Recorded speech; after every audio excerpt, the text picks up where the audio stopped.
Audrey dragged her suitcase up the front steps after 3 grueling days, presenting breakthrough gene therapy research at a major medical conference in Seattle. She longed for silence, rest, home, but instead streamers, music, laughter, and a massive banner hanging across the porch, "Welcome home."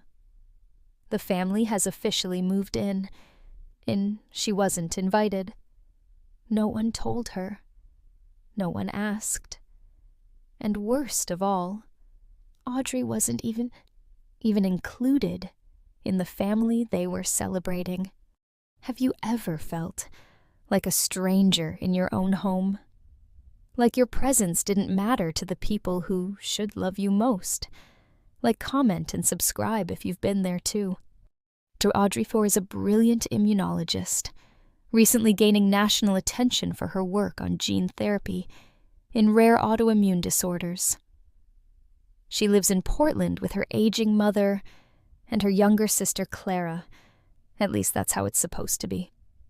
After their father passed, Audrey used her hard-earned scholarship money to help buy back the family home, splitting ownership with her mother.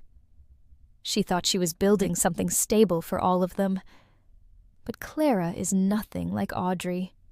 She dropped out of college, burned through failed business ideas, and still managed to be their mother's favorite.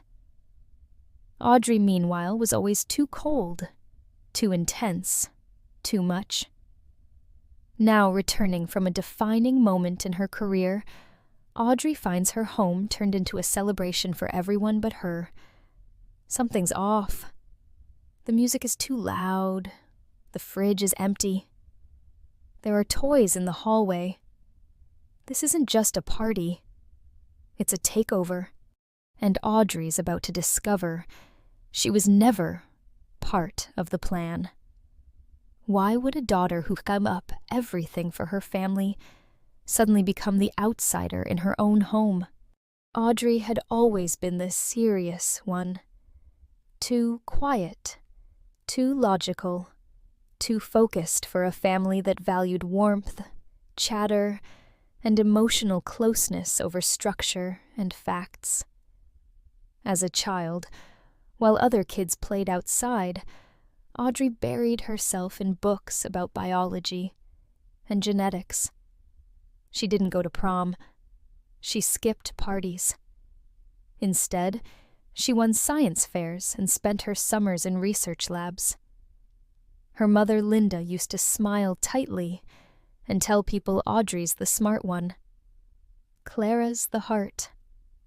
Clara, 2 years younger, was the golden child, artsy, spontaneous, always in and out of new ventures, most of which flopped.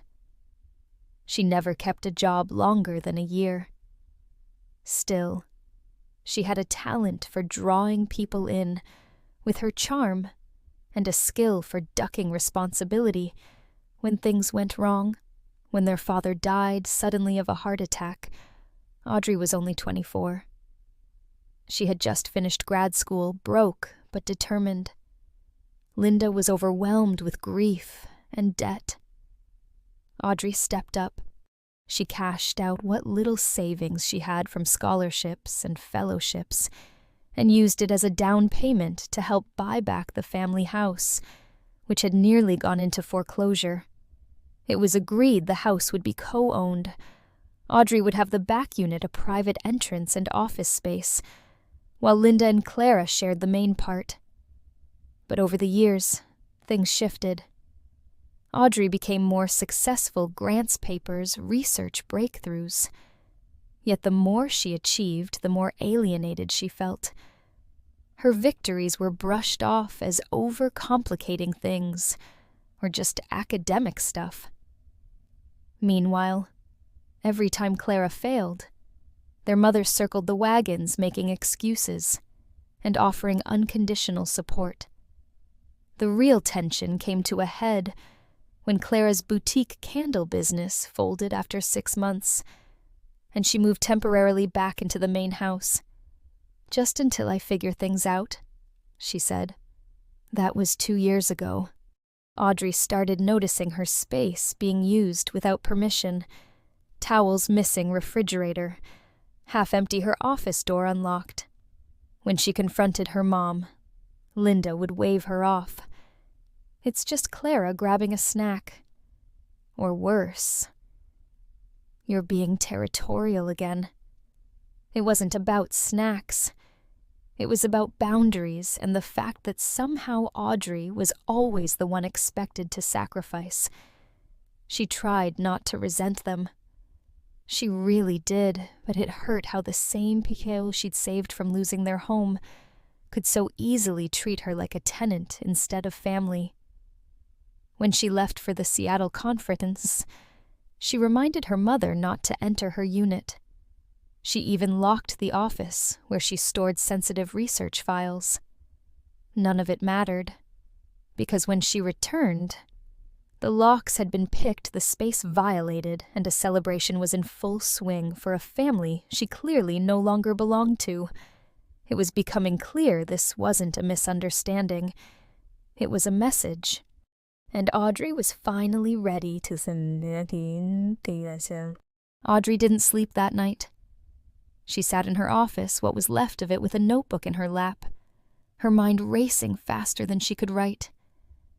The couch still smelled like someone else's perfume. Toys littered the floor. Her fridge had juice boxes and leftover mac and cheese. Clara had moved in, without asking, without a single word. By morning, Audrey had already documented everything: photos of the used bed, her missing, flash drives, the fridge contents, the wine-stained carpet in her reading nook. She texted her colleague Jacob, a legal researcher and friend, asking for a call as soon as possible. Still, part of her clung to the hope that this was a misunderstanding, that maybe her mother didn't know Clara had violated the locked office, that maybe Clara didn't realize what this space meant to Audrey. That hope shattered at 9 a.m. when she found Clara in Audrey's own kitchen, barefoot, making pancakes. For Zoe, Clara said casually, motioning to the little girl watching cartoons in the living room. She's a picky eater. Audrey blinked. You moved your daughter and boyfriend into my section of the house without telling me. Clara scoffed. It's not just your house. You're always so territorial. We needed the space, and Mom said it was fine. Before Audrey could respond, her mother stepped in from the backyard, holding garden shears like nothing was wrong. Clara told you, didn't she? Linda asked. They're staying here. You're barely home. Anyway, Audrey, I live here, Audrey said, voice low and steady. I paid for this house. I still pay for it. Linda's expression shifted, more annoyance than guilt. Sweetheart, they're family. Zoe is just a child. You're going to deny a little girl a home because of your ego. That line, your ego, lit something cold and sharp in Audrey's chest. It wasn't ego. It was exhaustion. Years of being the fallback plan. The one who fixed everything. The one they all expected to give without ever asking. Clara stepped forward, flipping a pancake, smiling smugly. Maybe this isn't the right environment for you anyway. You're so intense all the time. You need space to breathe, sis. Real family makes room for each other. Something about that word, real family, made Audrey's stomach turn. Later that evening, as Audrey scoured through her documents, she noticed something odd. A piece of mail addressed to Clara had ended up in her stack. The envelope was thick, almost legal-sized. out of curiosity and concern, she opened it. Inside was a loan rejection letter from a crypto lending firm. Clara had applied for a $100,000 personal loan and tried to use the property as collateral. Audrey's eyes narrowed. Her name wasn't even listed on the paperwork, just her mother's. Her hands shaking, she searched the records on the county website and found it a newly uploaded deed of trust, signed by Linda, without Audrey's consent offering the house as collateral. Panic morphed into rage. They weren't just invading her space. They were preparing to mortgage the home out from under her. Clara was drowning in debt from a failed crypto scheme, and Linda was helping her commit what could be considered fraud. She printed the documents, highlighted everything in red, and left them on the dining room table. At dinner, the silence was thick until Audrey spoke. "You've both been lying to me," she said, voice calm but lethal. Clara tried to put a 6-figure loan against a property she doesn't fully own, and Mom, you helped her. Linda dropped her fork. Clara turned pale. "You opened my mail," Clara barked. "You used my home," Audrey snapped. "You broke into my locked office, and now you're trying to steal from me." Linda tried to intervene. "Honey, you're overreacting," Audrey said. "You've both crossed every line." That night she didn't cry. She didn't scream. She made a decision. She called Jacob again. "Do you still know that real estate attorney you mentioned last year?" she asked. "I need to separate my portion of the property. Immediately. And I want to explore charges for unauthorized use and attempted fraud." There was silence on the other end. Then Jacob said, "Good. It's time." The next day, Audrey got an email that made her breath catch. It was from the Zurich Institute of Cellular Medicine, a leading research center in Europe. Her proposal on genetic therapy for chronic autoimmune disorders had been accepted. They weren't just interested. They were offering her the position of lead clinical researcher. A team. A lab. Funding. Respect. A new life far away from all this. Her hands trembled as she read it over again. This wasn't just an escape. It was an invitation to finally live the life she'd built for herself, without dragging broken family ties behind her. She had given them everything, and now they had given her the clearest reason to let go. Clara may have tried to gamble with Audrey's future, but Audrey was about to show them that this house wasn't the only thing she could walk away from. What happens when the one they underestimated stops protecting them and starts protecting herself instead? That answer would come on a stormy night with neighbors watching and voices raised loud enough to wake the entire street. The storm rolled in right after sunset. Heavy winds slammed against the windows, rattling the frames like angry fists. It was as if nature itself had decided to echo what was about to explode inside that house. Audrey stood in the center of the living room, the printed documents in her hand, like a stack of weapons, bank notices, real estate filings, and screenshots of Clara's crypto losses. She had spent the day gathering everything. She wasn't going to ask for respect anymore. She was going to demand accountability. Linda was on the couch watching a game show. Clara was in the kitchen scrolling her phone. Zoe was asleep in what used to be Audrey's home office. Audrey took a breath.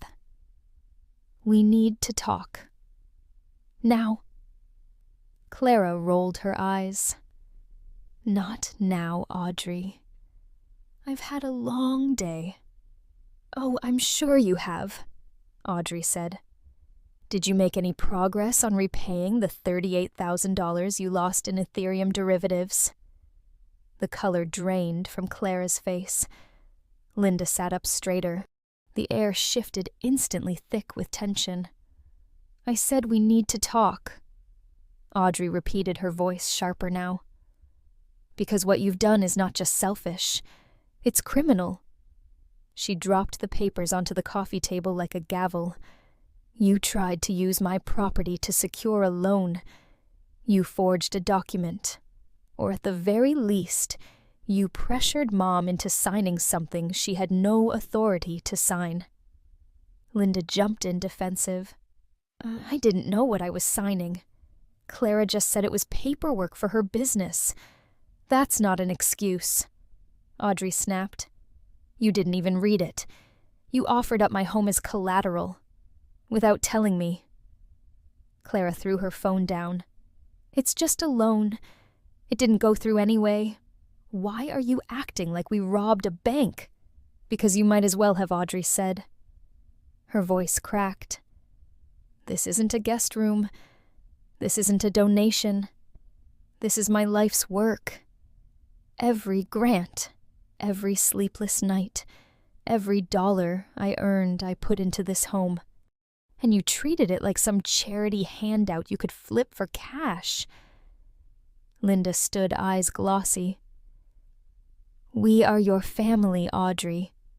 Families share. They help each other.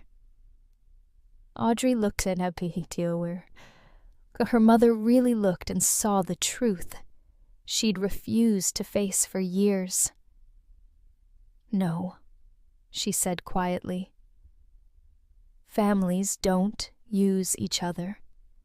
Families don't guilt-trip their daughters for choosing a life of purpose. Families don't gaslight someone into believing they're selfish for drawing a boundary. You always think you're better than us, Clara hissed, just because you got some degrees and live like a nun. I don't think I'm better, Audrey said, but I am done pretending that I deserve less just to make you feel more comfortable. Claire crossed her arms. So, what, you're gonna evict your own mother and sister? No, Audrey said, pulling a thick folder from her bag. I'm going to legally separate my share of the property. A real estate attorney will be here Monday. Until then, I'm locking my section down. I've also spoken to a housing management firm. They'll be converting my half into a secured rental unit. Neither of you will have access. Linda gasped. You can't do that. I can. And I will. You're tearing this family apart, her mother whispered. Audrey stepped closer, eyes burning. You tore this family apart the moment you decided Clara's comfort was more important than my dignity. And you let it happen again and again. Thunder cracked outside, shaking the windows. Clara lunged forward, shoving the papers off the table. You think anyone cares about your lab rats and petri dishes? She screamed. You're not special, Audrey. You just hide behind your work. Because you know no one would love you otherwise. The words hit hard, hard enough to bring tears to Audrey's eyes. But something stronger had taken hold of her now. Not rage, not even grief. Clarity. You don't get to define my worth anymore, she said. That ends tonight. Suddenly, the front door opened. Mrs. Perkins, the nosy neighbor from across the street, stood there, raincoat dripping, face taut with concern. Everything all right in here? She asked, glancing at the shattered silence. Clara scoffed. Nosy hag.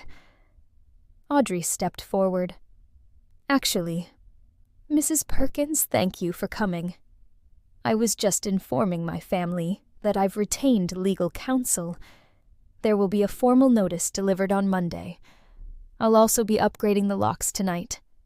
I'd appreciate it if you'd witness that I gave verbal warning. The woman nodded slowly. Of course. Clara stared at Audrey like she didn't recognize her anymore. And maybe she didn't, because the Audrey standing there now wasn't the quiet, bookish girl begging to be seen. She was a woman who had nothing left to prove, and no reason to stay. Linda broke down then, sobbing quietly. But Audrey didn't move to comfort her. That was the old Audrey. This one knew that some people only understand loss when they experience it for themselves. She turned and walked back into her unit, locked the door, and made one final call to her future. "Zurich," she said when they picked up. This is Audrey Lark. I'm ready to accept the offer." And with that, the storm outside finally began to quiet just as the one inside her finally passed. The decision was made, but what would it take to carry it through? And what would be left behind when she did? The following morning, the house was silent. No shouting, no doors slamming, no footsteps storming across the hardwood floors. Just the soft hum of the refrigerator and the faint ticking of the kitchen clock. Audrey sat at the small dining table in her locked-off unit, a cup of black coffee growing cold in her hands. She hadn't slept much, but she wasn't tired, just emptied. For the first time in years, there was clarity. Not peace, at least not yet, but a kind of stillness that allowed her to breathe. She scrolled through her email again, rereading the message from the International Institute for Cellular Medicine in Zurich. Lead investigator, autoimmune division, 5-year contract.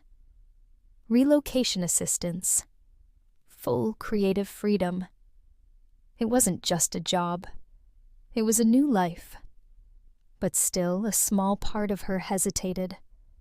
Not because she doubted her worth, but because walking away from family, even a toxic one, still felt like a betrayal. Even now, after everything. She looked at the picture on the wall, a rare family photo from her college graduation. She was standing stiffly between Clara and her mother, smile-tight arms at her sides. She remembered feeling like a prop in someone else's celebration.